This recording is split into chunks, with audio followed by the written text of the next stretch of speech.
Bienvenue dans Galactifrac, le podcast francophone dédié à Battlestar Galactica. Bonjour à tous et bonne année 2022. Je suis Draven et dans cet épisode Cygna numéro 17, on va analyser ensemble les derniers signes venus de la constellation Battlestar Galactica, c'est-à-dire les premières infos de la franchise pour l'année 2022. Cette fois, on va surtout se concentrer sur les déclarations de Simon Kinberg qui ont fait pas mal parler en ce début d'année. On va décoder ces déclarations en allant dans les détails et on verra quelles sont les conclusions qu'on peut éventuellement en tirer. Comme d'habitude, les liens vers les contenus que je vais mentionner dans cet épisode sont consultables dans les notes de l'émission. On est à peu près à la mi-janvier 2022, décollage.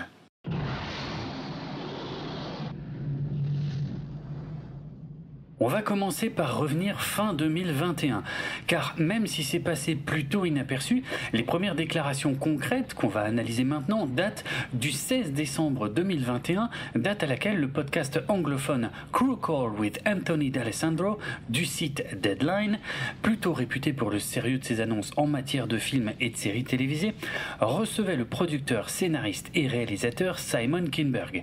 Celui-ci était invité dans le cadre de la promotion de sa série de science-fiction Invasion sur la plateforme Apple TV+, ainsi que son film 355 sorti le 7 janvier 2022 au cinéma. Pour rappel, Simon Kinberg avait été annoncé à l'écriture et à la production d'un film Battlestar Galactica en octobre 2020. Il reprenait ainsi les rênes du projet de film Battlestar Galactica qui a déjà vu se succéder 2 réalisateurs potentiels et 5 scénaristes différents depuis une bonne dizaine d'années. Mais ça, on en reparle un peu plus tard. Dans le podcast, Simon Kinberg évoque les nombreux projets qu'il a en cours et il donne ses estimations en ce qui concerne les dates de tournage de ces différents projets, aussi bien télévisés que cinématographiques. Lorsqu'il aborde le film Battlestar Galactica, il déclare être en train d'en discuter avec des réalisateurs potentiels. Il explique aussi que c'est un projet qui va demander énormément de préparation, environ 6 à 9 mois avant d'être tourné. Et il finit par dire que le film Battlestar Galactica pourrait probablement débuter sa préparation début 2022 pour ensuite être tourné fin 2022. Il continue en disant qu'il est très occupé par ses nombreux projets et en affirmant au passage qu'il travaille toujours sur un remake de L'Âge de Cristal. Il conclut l'émission en expliquant qu'en raison de la crise actuelle à Hollywood, notamment en raison du contexte sanitaire, il est devenu plus difficile de développer des projets originaux pour le cinéma et que les projets reposant sur des noms de franchises déjà connus, comme Battlestar Galactica, ont davantage de chances d'être validés par les studios. En revanche, les productions destinées aux plateformes de streaming sont en plein essor, mais il termine en disant que c'est loin d'être la première crise rencontrée par le cinéma traditionnel et que celui-ci a toujours survécu jusqu'ici. Bon, prenons maintenant un moment pour analyser tout ça. Je vais pas répéter ici toutes les réserves que j'ai envers ce monsieur qui a certes quelques bons films à son palmarès en tant que producteur, mais qui pour moi est surtout le scénariste des pires films de la saga X-Men, dont il a même réalisé le dernier long métrage en date, qui était une catastrophe à tous les niveaux. Si on se fie à ces déclarations, Kinberg serait donc à la recherche d'une personne pour réaliser le film et la pré-production pourrait démarrer dans vraiment pas longtemps puisque ça y est, nous sommes début 2022. Alors on va peut-être commencer par expliquer ce qu'est la pré-production d'un film. La pré-production, c'est toute la phase de préparation qui précède le tournage d'un film, une fois que le projet a été validé par le studio, bien que dans certains cas, la phase de pré-production démarre avant le feu vert du studio. L'une des premières étapes de la pré-production est d'embaucher des dessinateurs qui vont définir le style visuel du projet, avec par exemple les décors, les costumes, mais aussi dans le cas d'une production de science-fiction comme Battlestar Galactica, l'apparence des vaisseaux spatiaux ainsi que l'apparence des Cylons. C'est aussi à ce moment-là que le film va être entièrement storyboardé. Les storyboards sont tous ces petits dessins qui déterminent l'apparence générale de chaque plan du film, ainsi que les mouvements de caméra qui sont à prévoir. En parallèle, des recherches vont être entamées pour définir les lieux de tournage si certains plans nécessitent des tournages en extérieur. Et bien entendu, c'est à cette étape que le budget du film doit être déterminé avec précision en tenant compte de tous les aspects que je viens de mentionner, y compris les assurances contre d'éventuels accidents. C'est aussi durant la pré-production que l'équipe technique du film va être engagée.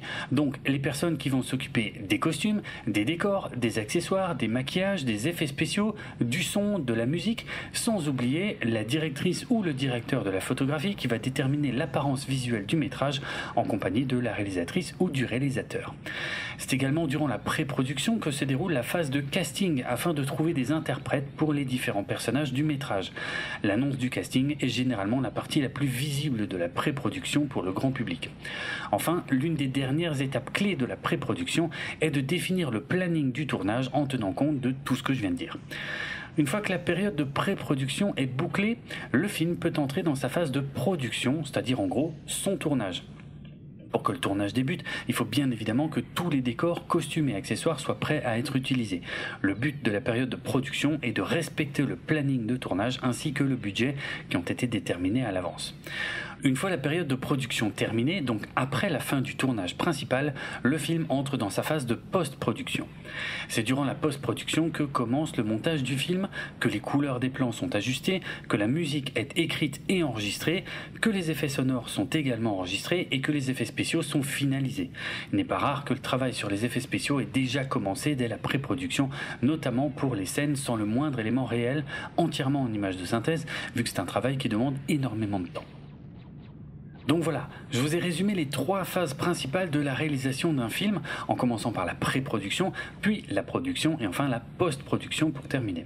Du coup, en admettant que les déclarations de Simon Kinberg soient exactes et qu'il ne fasse pas preuve d'un excès d'optimisme, il y a une information sous-jacente très importante qui ressort de ses propos.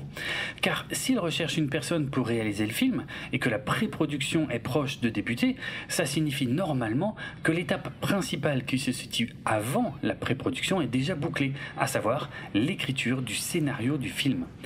Kinberg a effectivement eu tout le temps d'écrire le film depuis plus d'1 an lorsqu'on a appris qu'il devait scénariser ce projet. Le script de son film Battlestar Galactica n'est peut-être pas encore totalement finalisé, car l'écriture peut encore évoluer durant la pré-production ainsi que pendant la production. Mais pour embaucher quelqu'un qui réalisera le film, il doit forcément lui présenter un script. Et s'il est exact que la pré-production pourrait démarrer rapidement, cette étape se basera forcément sur tous les détails qui sont présents dans ce script. Donc, encore une fois, en admettant que Simon Kinberg ne se montre pas trop optimiste, l'info principale qu'on peut tirer de ses déclarations est que le film Battlestar Galactica est écrit, car même s'il ne l'annonce pas clairement, c'est la conclusion logique qu'on peut tirer de ses déclarations. Alors, à partir de là, je vous connais. Je sais que vous vous posez forcément la question de savoir s'il s'agira d'un reboot, d'un remake, d'un spin-off ou d'une continuité d'une des séries. Je me pose également ces questions, bien entendu, mais même si on n'a pas de réponse claire sur ces sujets pour le moment, on a tout de même des éléments qui peuvent nous permettre d'avancer quelques théories. Et on peut peut-être se baser sur l'historique de ce projet qui remonte à assez longtemps et que je vais vous résumer tout de suite. Tout d'abord, il faut se rappeler que les droits de Battlestar Galactica pour le cinéma sont séparés des droits pour la télévision. Universal Pictures et Universal Television sont en effet des entités différentes, même si elles font partie du même groupe nommé aujourd'hui NBC Universal. Les droits cinématographiques de la franchise Battlestar Galactica remontent à l'époque où le pilote de la série de 1978 avait été exploité au cinéma.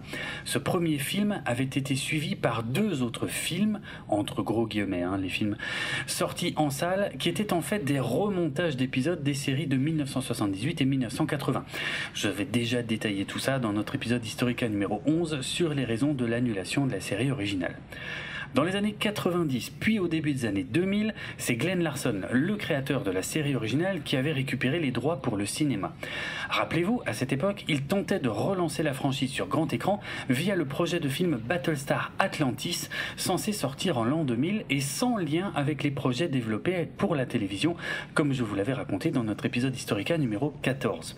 Quelques années plus tard, lors de la convention Galacticon de 2003, dont je vous avais parlé dans l'épisode Historica numéro 20, quelques mois avant la diffusion de la mini-série réimaginée, Glenn Larson avait une nouvelle fois affirmé son envie de produire un film Battlestar Galactica pour le cinéma.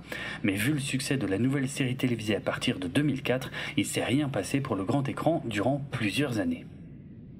Ce n'est qu'à partir de 2009, vers la fin de la série réimaginée à la télévision, qu'il a de nouveau été question d'un film Battlestar Galactica pour le cinéma.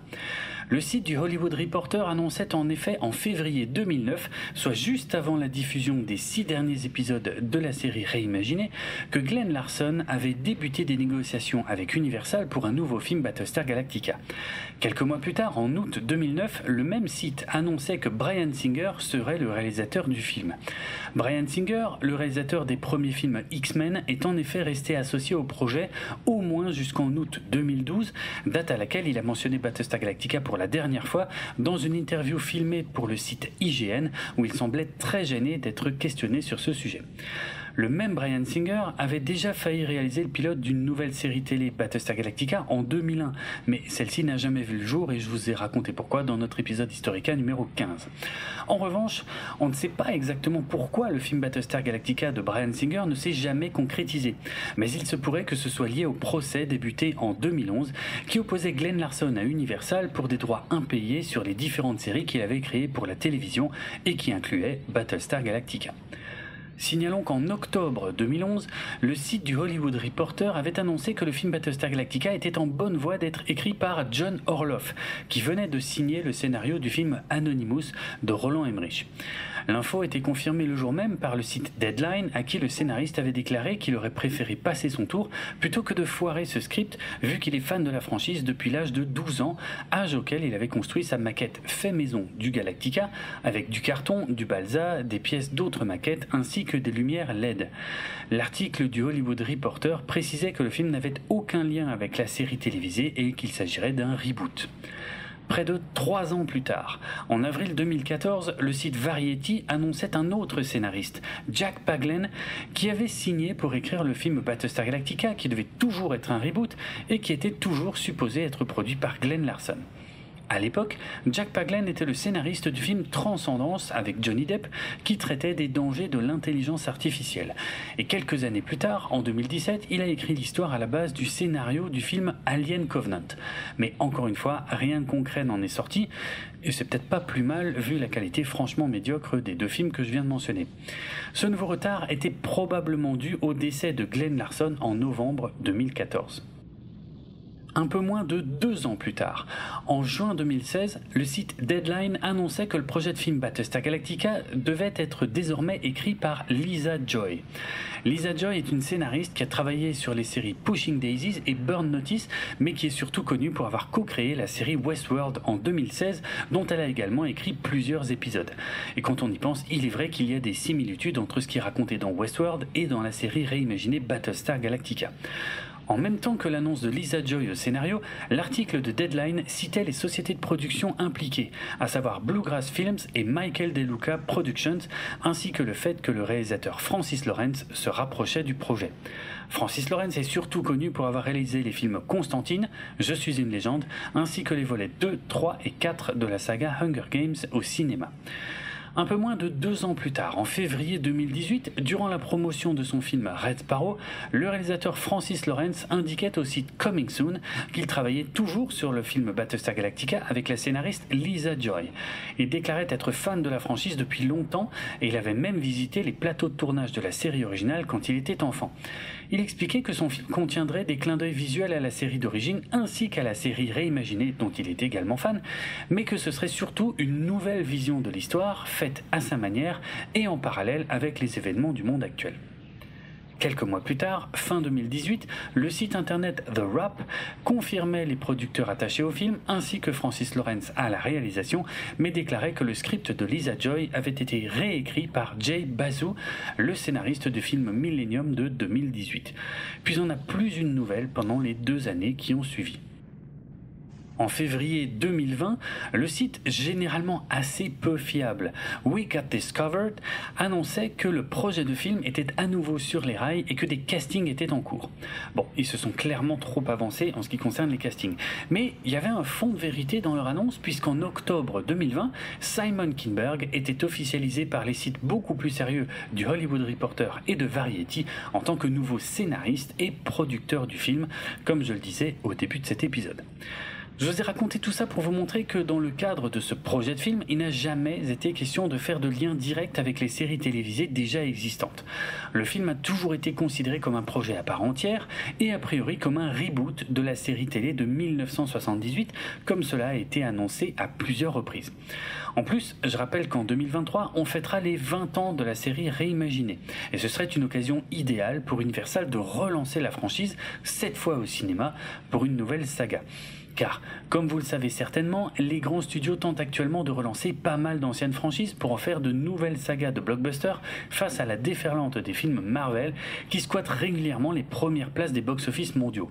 Les plus grosses franchises actuellement exploitées par Universal au cinéma sont Jurassic Park ou Jurassic World, Fast and Furious et les films d'animation de l'univers de Moi, Moche et Méchant. Avec la fin prochaine de la franchise Fast and Furious et l'échec cuisant il y a quelques années de relancer les Universal Monsters au cinéma. Alors vous savez, les Universal Monsters, c'est Dracula, Frankenstein, la momie, l'homme invisible, le loup-garou, etc.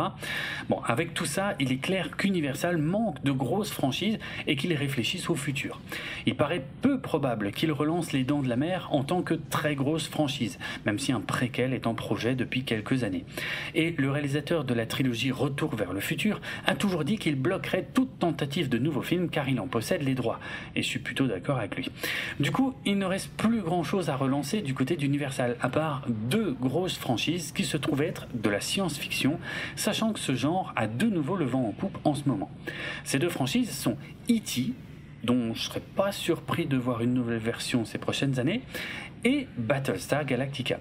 Voilà pourquoi, selon moi, le projet Battlestar Galactica a toutes les chances d'être validé au cinéma pour les années à venir.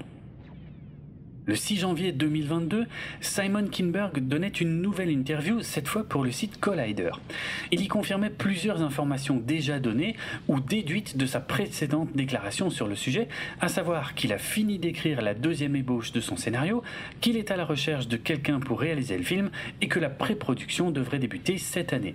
Il répète qu'il s'agit d'un projet énorme et que même s'il trouve quelqu'un pour réaliser le film maintenant, la pré-production prendra 6 à 9 mois. Donc au mieux, le film sera tourné fin 2022, sinon ce sera début 2023. Mais dans cette interview, Kinberg a ajouté quelques éléments qui ont fait que l'info a été bien plus reprise et partagée que la précédente.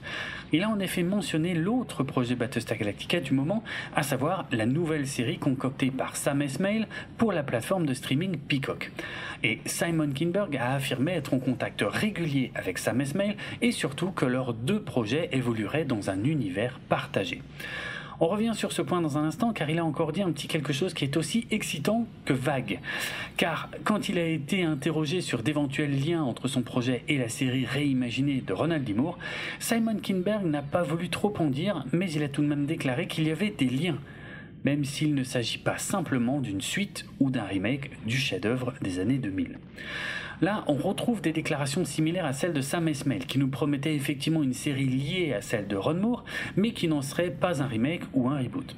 Sam Esmail, qui brille d'ailleurs par son absence de déclaration sur le projet de série depuis janvier 2021, donc depuis un an, ce qui a conduit à des rumeurs d'annulation dont je vous avais déjà fait part. Il est donc toujours aussi difficile de comprendre de quel type de lien parlent les deux hommes, mais à titre personnel, je penche encore pour la théorie d'un spin-off qui se déroulerait à une époque différente. Revenons maintenant sur la déclaration concernant l'univers partagé entre les deux nouveaux projets. En vérité, ce n'est pas une grosse surprise et c'est même assez cohérent avec les stratégies actuelles des studios qui aimeraient reproduire le modèle Marvel-Disney avec des blockbusters qui cartonnent au cinéma et qui amènent les fans à s'abonner à des services de streaming pour regarder les séries qui prolongent cet univers. Rien qu'en ce qui concerne la science-fiction en ce moment, on retrouve des projets similaires chez les studios concurrents, avec bien évidemment les séries Star Wars sur Disney+, le projet de série télé qui prolongerait le nouvel univers cinématographique de Dune du côté de chez Warner, la série tirée des films Alien qui est prévue pour la chaîne FX, et dans le sens inverse, des rumeurs récurrentes de nouveaux films Star Trek en complément des innombrables séries actuellement produites dans cet univers par Paramount. En tout cas, ça semble confirmer que Battlestar Galactica pourrait redevenir une franchise majeure pour Universal dans les années à venir. D'ailleurs, quand Simon Kinberg annonce 6 à 9 mois de pré-production pour son film, c'est assez énorme, car ce sont des chiffres généralement associés aux plus gros blockbusters du genre. Pour faire simple, on pourrait dire qu'avec Battlestar Galactica, Universal veut avoir son propre équivalent de Star Wars. Et quand on se souvient que la franchise Battlestar Galactica a été créée en 1978 justement pour surfer sur le succès du Star Wars original de 1977, c'est assez savoureux. Tout ça est déjà arrivé et tout ça arrivera encore. Pour conclure sur ce sujet, je voudrais tout de même tempérer un peu l'excitation qu'on pourrait ressentir face à toutes ces annonces. Et je dis annonces avec des gros guillemets. Il ne faut en effet pas oublier que Simon Kinberg est producteur de ce film Battlestar Galactica qui est actuellement en développement. Son rôle est donc de convaincre Universal de financer son film avec le plus gros budget possible. Il est donc normal que ses déclarations dans la presse paraissent très enthousiastes afin de nous vendre un projet de grande ampleur. Mais la vérité, c'est qu'à l'heure actuelle, de ce que l'on en sait, son projet de film n'existe que sous la forme de la seconde version d'un script préliminaire. Personne n'est encore associé à la réalisation et le budget n'a peut-être pas encore été validé par Universal. Cette étape-là est d'ailleurs souvent liée au choix de la personne chargée de la réalisation. Donc voilà, ce projet n'est en réalité pas beaucoup plus avancé qu'il ne l'a déjà été à plusieurs reprises par le passé. Et on restera surtout très attentif aux annonces de ces prochains mois pour voir ce qui se concrétise ou pas. On espère également que Sam Esmail va reprendre la parole au sujet de sa série, car on ne sait pas de quand datent les derniers échanges entre les deux hommes à ce sujet, et on ignore toujours si cette série est vraiment encore sur les rails. Voilà, je pense avoir fait le tour de la question et j'imagine que ma conclusion n'est pas forcément celle que vous attendiez. Ce que je voulais surtout vous dire, c'est qu'il faut se méfier des effets d'annonce d'un homme qui est justement en train d'essayer de vendre son projet, non pas à nous, mais aux studios Universal qui sont toujours un peu frileux lorsqu'il s'agit d'investir des centaines de millions de dollars dans la production d'un film. Ne perdons pas de vue que Kinberg n'a strictement rien annoncé de concret pour l'instant et que jusqu'ici, il ne s'agit que de déclarations d'intention de sa part, exactement comme tous ceux qui se sont exprimés sur le même sujet depuis une dizaine d'années. Tout ce que j'espère pour les mois à venir, c'est que Simon Kinberg et ou Sam Esmail nous donnent enfin des informations concrètes sur leurs projets respectifs, histoire qu'on arrête d'extrapoler sur leurs déclarations souvent assez vagues. Allez, on a quelques autres news de l'univers de Battlestar Galactica à traiter et il s'agit de 2 vidéos YouTube françaises. On commence avec la vidéo publiée par le blogueur Patate des Ténèbres le 1er janvier 2022. Il y passe en revue toutes les déclinaisons de la franchise, y compris les jeux de société, et on le remercie pour ça. Le 16 janvier, c'est un autre youtubeur français, Nicolas C086, qui consacrait une vidéo YouTube à Battlestar Galactica, ses différentes versions et déclinaisons pour nous présenter la franchise. Merci beaucoup aux youtubeurs qui prennent le temps d'évoquer notre saga préférée. Et c'est à peu près tout ce que j'ai en stock pour cette fois, mais il fallait vraiment que je revienne sur les déclarations de Simon Kinberg pour faire le point, car beaucoup de monde s'est emballé pour pas grand chose, avec même plusieurs gros sites français qui ont publié des articles sur le sujet. J'en profite également pour signaler qu'on n'a pas encore de nouvelles du projet Blackbird dont je vous parlais l'année dernière. On sait désormais que ce n'est pas un projet Battlestar Galactica à proprement parler, mais on attend tout de même d'en savoir davantage sur ce projet qui va réunir quasiment tout le casting moderne de Battlestar Galactica. Or, le compte Twitter de Alibi Digital Media n'a rien publié depuis près d'un mois, et je vous parie qu'ils vont faire des annonces dès que j'aurai publié cet épisode. Avant de conclure, je voulais tout de même vous parler rapidement du livre Apocalypse Show, écrit par Annelise Melchion, qui a été publié le 7 septembre 2021 aux éditions Playlist Society. C'est un essai qui porte sur le traitement de l'effondrement de la société américaine dans la fiction par le biais des séries qui racontent des situations plus ou moins post-apocalyptiques comme The Walking Dead, The 100, The Last Man on Earth, Falling Skies, Jericho, Revolution, The Leftovers ou encore, vous l'aurez deviné, Battlestar Galactica. J'ai bien apprécié ce petit essai qui se lit assez vite, même si Battlestar Galactica n'est pas la série qui est la plus abordée. Mais le sujet est bien décortiqué par le biais de nombreuses thématiques avec des exemples concrets issus des différentes œuvres abordées. Ça s'appelle donc Apocalypse Show et vous trouverez le lien pour vous le procurer en version physique ou numérique dans les notes de l'émission. Je précise que je touche rien du tout là-dessus, que c'est pas du sponsoring déguisé et que je vous dis ça uniquement parce que j'ai trouvé cette lecture intéressante. Le podcast Galactifrac fait partie du label Podchose et il est disponible sur PodCloud ainsi que sur Apple Podcast, Spotify, Deezer, Amazon et de nombreuses applications iOS et Android, sans oublier YouTube. Retrouvez les notes de l'émission sur galactifrac.lepodcast.fr et suivez-nous sur Twitter, Facebook et Instagram pour du contenu supplémentaire en lien avec cet épisode. Vous pouvez également venir discuter avec d'autres auditeurs et moi-même sur le serveur Discord de l'émission. Si vous voulez me retrouver sur Twitter, mon pseudo c'est Draven et ça s'écrit DRAVENARDROK. N'oubliez pas que si vous avez apprécié cet épisode, le meilleur moyen de le montrer et de nous récompenser est de le partager au plus grand nombre via les réseaux sociaux. À bientôt!